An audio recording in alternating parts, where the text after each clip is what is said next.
behalf of my friend, I'd like to ask a question. The foreigners that came to this country are always looked down on, and two, they feel that the Singaporeans are biased towards their own people. What can we do to change this inequality?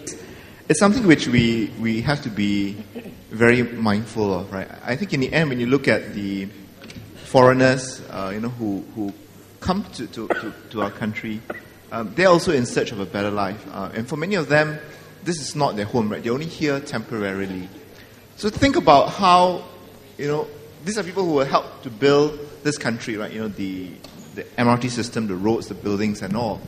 And I think it's important, as the minister mentioned earlier, right? And I think which many of you will agree with, right?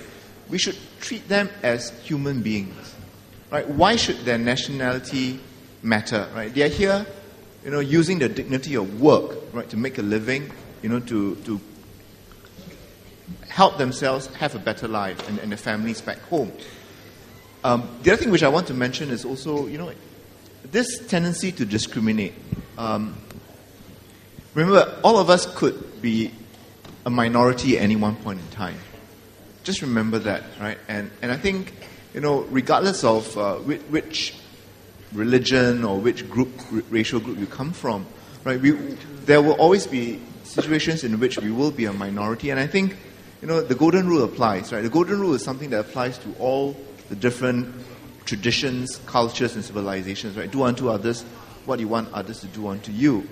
So, one of the themes that I hear from the student presentations, and which some of the students have raised, right, is personal responsibility and personal action. And I think that's something that you can do, right? So if you see someone being mistreated, right, and I think it's important for us to step forward and stop that wrong treatment. And of course, you got to do it in a sensitive manner as well, right? But I'm glad that you see, the sort of discrimination that's going on, and hopefully, we can all take upon ourselves, the personal responsibility and engage in personal action. The student earlier, Kai from Anderson Junior College, right? I mean, it's really about not waiting for someone else, How can you actually be a change agent? How can you be, how can you play your part?